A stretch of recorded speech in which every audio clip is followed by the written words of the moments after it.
Welcome to the Real Board Loft. I'm Trip Forman. Today we have a very special guest with us, Cory Lopez. Cory, welcome. Yep, thanks, Trip. And we are here to talk about the Lost Pisces. Cory and his family were just here, staying with us at Waterman's Retreat. Got a couple weeks of nice summer waves here on the Outer Banks, and we hooked up Cory with a Lost Pisces right off the rack in Black Sheep construction, which is stringerless EPS. Epoxy resin, a fiberglass carbon layup on the deck, and nice flex and spring out of the turns, and great durability as far as the deck holding up, like heel denting and not like caving in and delaminating, and also nice and light, which is nice, makes it nice and springy and reactive in smaller surf. Cory, before we get going, let's start out with your height and weight.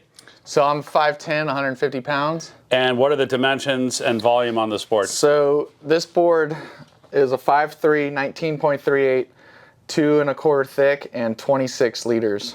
And what do you normally ride volume-wise? I'm usually right around that 26 and a half. Okay. Zone is kind of my sweet spot for my short boards, you know, and my fish surfboards. This is more of a high performance fish, I guess you could call it, because a little more pulled in nose. And this just feels good. Like it was just a real maneuverable board and just high performance. Like you could really whip this thing around, and it's just a really playful, fast, responsive surfboard. So you're getting like that small wave performance, like out of the outline and the width and the rocker, rather than out of the actual volume, like out of having the thing be boaty. Yeah, I think, you know, I wouldn't want, the way my style of surfing is especially, I wouldn't want this to be boaty to where I'm held back. I want to ride at similar volume to where if I want to sink a rail when I'm going super fast, I'm still going to be able to lay that rail in and drive through a maneuver. Yeah. If I was to go too boaty on my volume, I probably wouldn't be able to lean it in as hard. Okay. You know, with my style of surfing, or if the wave gets a little too steep, you're going to be forced to alter your maneuver because your board's just a little boaty, a little big. Yeah. So for me, riding this at my similar volume to my regular shortboard is the call that I would make, and the way I like to have it set up. I remember when we were talking with you about the round nose fish 96, I think it was. You mentioned that same thing. Like, yeah, I don't go up in volume at all. Like I keep it at the same volume or very close to the shortboard. Yeah, and the reason for that being is I like to ride my fishes like I ride my shortboards. Like for high performance, for big turns, for airs. You know, barrels if there's tubes, but so I keep the volume real similar. And you know, this board, I guess, compared to the 96, this is probably a little more pulled in nose. And just maybe a little more high performance of a look, you know, and a feel. So that's maybe the main difference between the 96 and this is the 96 has a little more curve out here, you know, like coming out of the nose is a little more wide, and that, you know, changed it. So this is definitely going after the high performance aspect of small wave fish surfing. That's what we found. I mean, like when we surf boards like that or the 96, like it definitely, you don't want to like supersize them. Like if you want like a big floaty, easy to ride fish, that's more like the round nose fish retro or the retro revamp. Yeah, for sure. That retro has that really round nose, and you can have all that volume up in the front. So if you're the guy that your home breaks really mushy and soft, that would be the board you'd look for. Yep. As if you have a little bit of punch, or your style of surfing is progressive high performance, then this would be the board for you. Okay, cool. No, that really helps. Yeah, I remember when we were looking at this with Ben at Lost, like there was like a spread on the stock dims, like the 5.3 was 26 and the 5.4 was going to be like 27 1/4. So we went with the lesser one. Yeah, I went with the lesser, just knowing my location coming here to the Outer Banks. Figured the waves were going to be a little more punchy. Yep. We got here, ended up being kind of a small on this trip while we were here, but the board worked great. I was worried if it was punchy, going to 27.5 liters, it would have been a little boaty maybe for me if the waves were solid and I needed like a board that would dig in. So I went with a smaller board, and it rode great. Like I rode it in super small surf. You know, some days had a couple of chest high waves, but just beautiful, perfect beach days, and the board did everything I could ask for small, playful summer surf. I think everyone out there that's watching this video and you in it with that board wants you to compare it to round nose fish. Yeah. It's got to be the number one question, like on the tip of everybody's tongue. So, you know, I felt a lot of similarities to the round nose fish. Right. To me, I think the technology, I ride my round nose fishes with a regular poly. Was the technology. This was a little poppier and springy. Like I could really like pop into some maneuvers, and then once I got in the wave, it had any little bit of push, this board just flew. Like like if the wave, I mean, and it was small, but if I got a wave like that big, this board just wanted to go like it had jets on it, like ready to rock and roll. So you think it had more low end than round nose fish, like in that small stuff? I think so, but I think it could just be this technology being a little poppier, a little springier with the stringerless and the the EPS like foam and all that. So I think that might play a big part in it.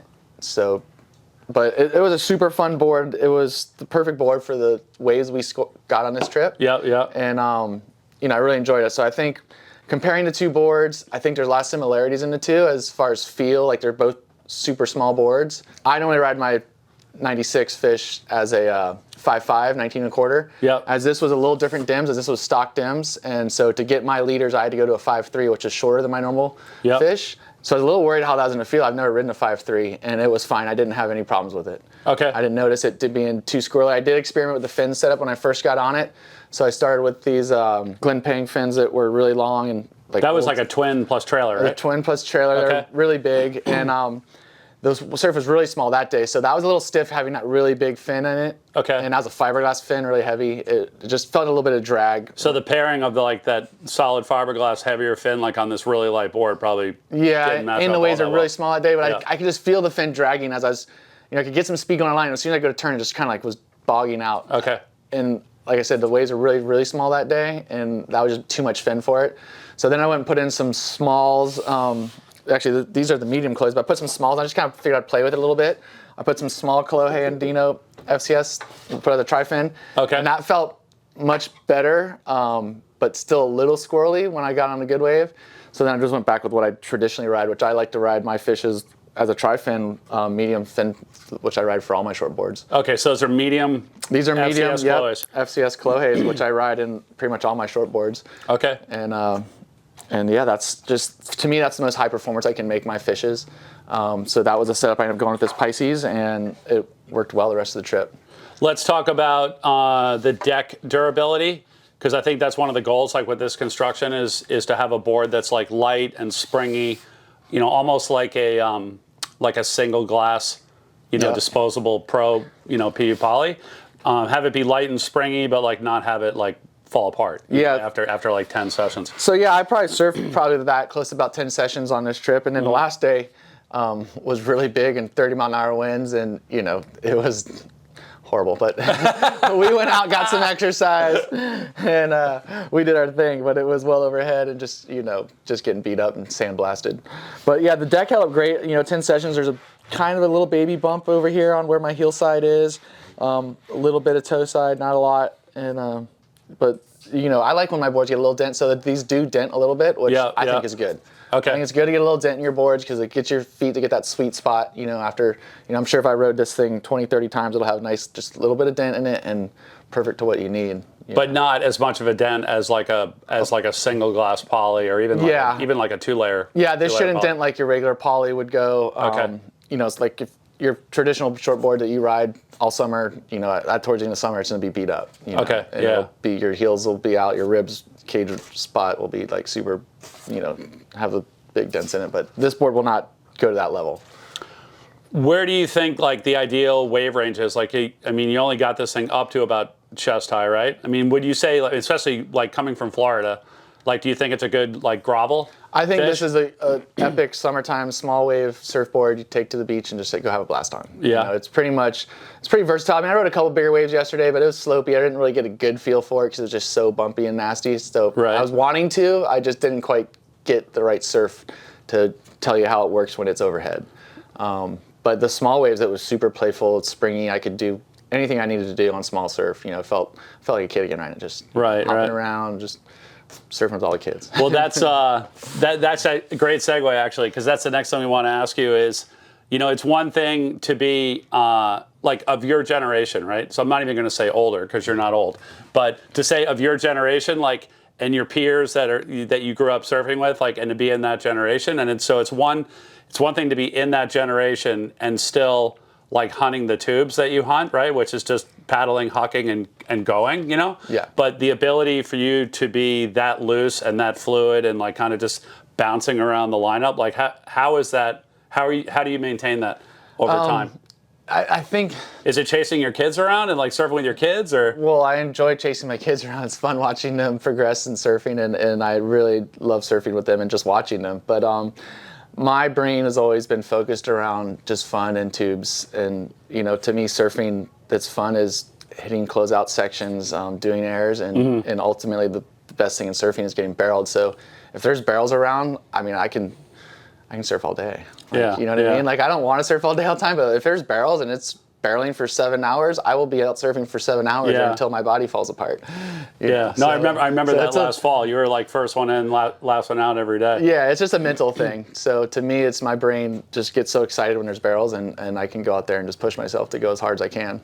And what about the small stuff? Like, how do you stay motivated to stay, you know, at your A game in the small stuff, but also like loose and fluid and like literally bendy and like just all over the lineup? You know, I do work out a little bit here and there and stretch, and so that stuff helps. But it's just that's fun to me. Surfing like that is exciting. Right. I grew up being a competitive surfer my whole career, so I had to play that game of acrobatic surfing. You know, just all the maneuvers. So I still like to surf that way. It's my style. I'm kind of just what I like to do. Killer, man. Awesome. Well, hey, we appreciate you sharing the feedback on the Lost Pisces and also staying with us at Waterman's Retreat. We're looking forward to having you guys back always. Yeah. And for any of you out there that have any questions on the Lost Pisces, whether it be in Black Sheep, construction, Lightspeed, PU Poly, or you would like to order one or custom order one, you can always reach us at the shop, 252-987-6000, or look us up online, realwatersports.com/surfing. Thanks for tuning in.